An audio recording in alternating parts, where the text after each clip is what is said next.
Good morning everyone, আশা করি তোমরা সবাই খুব ভালো আছো। আজকের ভিডিওটা একটু অন্যরকম।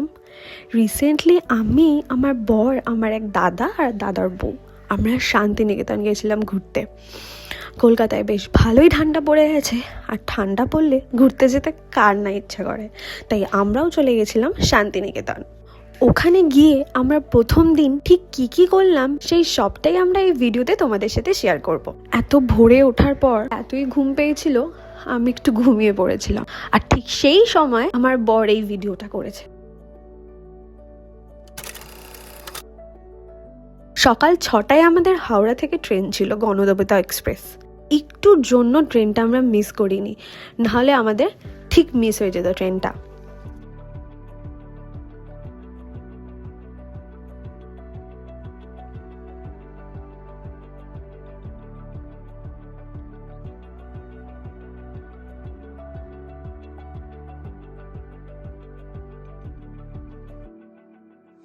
শান্তিনিকেতনে পৌঁছে গেছিলাম আমরা ঠিক 8:40-এর মধ্যে সকাল। একদম কারেক্ট টাইম ছিল, ট্রেনটা একটুও লেট করেনি। তারপর আমরা ওখান থেকে একটা ছোট টোটো নিয়ে আমাদের গন্তব্যের উদ্দেশ্যে রওনা দিলাম। আগে থেকেই একটা হোমস্টে আমরা বুক করে রেখেছিলাম ওখানে। হোমস্টেটার নাম হলো মিলন খনিক, খুবই ভালো ছিল। আপনারা কেউ এখানে থাকতে চাইলে স্ক্রিনে দেওয়া নাম্বারে যোগাযোগ করুন। এমনিতে হোমস্টের ভাড়া কমই হয়, কিন্তু আমরা পৌষ মেলার টাইমে গেছিলাম, তাই একটু বেশিই পড়েছিল। খুব ঠান্ডা লাগে, আমাকে একটা ডুবি কিনে দিন আপনারা। একটু ফ্রেশ হয়ে আমরা ব্রেকফাস্টের জন্য বেরিয়ে পড়লাম। হোমস্টের কাছাকাছি একটা ভালো হোটেল ছিল।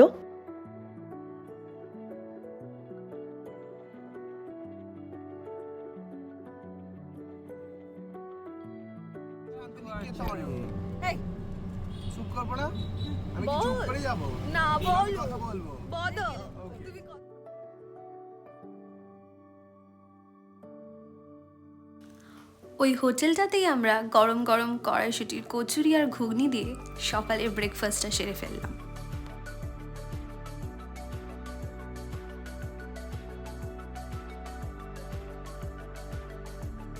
শুনেছি ওখানে খুব ভালো গুড় পাওয়া যায়, তাই একটু গুড় টেস্ট করছিলাম, যদি ভালো লাগে তো কিনবো বাড়ির জন্য।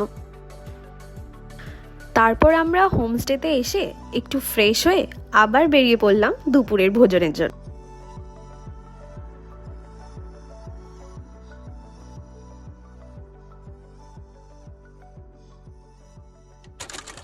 বীরভূমের লাল মাটি শুধু রং নয়, এটা প্রকৃতির একটি আলাদাই অনুভূতি।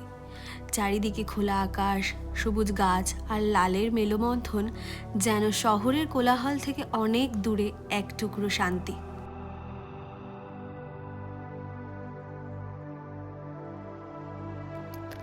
ওখানকার খুবই ফেমাস বনবিতির হেসেল ঘরে আমরা সেদিনের লাঞ্চটা করেছিলাম। অসম্ভব ভালো খাবার। বনবিথির এই রেস্টুরেন্টে বসে মনে হয় শান্তিনিকেতন আসলে শুধু দেখার জায়গা নয়, এটা ধীরে ধীরে অনুভব করার এক টুকরো জীবন। খাবারের স্বাদ আর পরিবেশ দুটোই মন ছুঁয়ে যায়। বনবিথির হেসেল ঘর যেখানে সরলতার মধ্যেই লুকিয়ে আছে আসল সৌন্দর্য।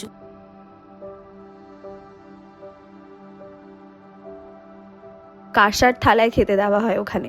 আমি একটু দেখিয়ে দিই কি কি খেয়েছিলাম আমরা ওখানে। প্রথমেই ওরা ঘি ভাত, 2 রকম ভাজা, ডাল, মোচার তরকারি, শুক্তো, চাটনি, পাঁপড়, এইগুলো বেসিক্যালি একটা মিলের মধ্যেই থাকে। এরপর যদি আপনারা মাছ বা মাংস নিতে চান তাহলে সেটা আপনাদেরকে আলাদা করে নিতে হবে। খুবই ভালো খাবার, আমি আপনাদেরকে রেকমেন্ড করব এখানে এসে একবার হলেও খাওয়ার জন্য। দুপুরের ভোজনের পর আমরা বেরিয়ে গেছিলাম একটু সাইট সিনের জন্য। জমিদার বাড়িতে গেছিলাম আমরা। জমিদার বাড়ির নাম হলো সুরুলের জমিদার বাড়ি। একটু ঘুরলাম, কিছু ছবি তুললাম।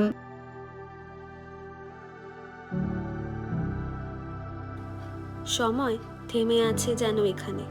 সুরুলের জমিদার বাড়ি, পুরনো দেয়াল, নীরব উঠোন আর ইতিহাসে ভরা বাতাস আজও দাঁড়িয়ে আছে গর্বের সঙ্গে। এখানে এসে বুঝলাম সৌন্দর্য কখনো পুরনো হয় না। সুরুলের জমিদার বাড়ি শুধু দেখার জায়গা নয়, এটা অনুভব করার মতো এক অধ্যায়। তারপর আমরা বেরিয়ে পড়লাম আমাদের নেক্সট ডেস্টিনেশন শান্তিনিকেতনের সব থেকে বড় মেলা, পৌষ মেলার উদ্দেশ্যে, যেটা শুধু এই পৌষ মাসেই হয়। শুধু এই মেলাটা দেখার জন্য নানান জায়গা থেকে প্রচুর মানুষ আসে এখানে। অসম্ভব ভিড় থাকে এই টাইমটাতে। আর এতটাই ভিড় আমরা পেয়েছিলাম যে আমরা কোনো কিছু কেনাকাটিও করতে পারিনি আর কিছু খেতেও পারিনি, এতটাই ভিড় ছিল। এইভাবেই শেষ হলো আমাদের ট্রিপের ডে 1। আজকের দিনটা ছিল নতুন জায়গা, নতুন অভিজ্ঞতা আর অনেক সুন্দর মুহূর্তে ভরা। সকাল থেকে শুরু করে সন্ধে পর্যন্ত হাসি, ঘোরা, ছবি তোলা আর একটু ক্লান্তি, সব মিলিয়ে একদম পারফেক্ট একটা দিন। এখন একটু বিশ্রামের সময়, কারণ কাল অপেক্ষা করছে আরও নতুন জায়গা আর নতুন গল্প। ডে 2 আরও এক্সাইটিং হতে চলেছে, মিস করো না কিন্তু। ভিডিওটা ভালো লাগলে like and share and comment করো, আর এরকম ছোট ছোট ভ্লগ পেতে অবশ্যই চ্যানেলটাকে সাবস্ক্রাইব করো।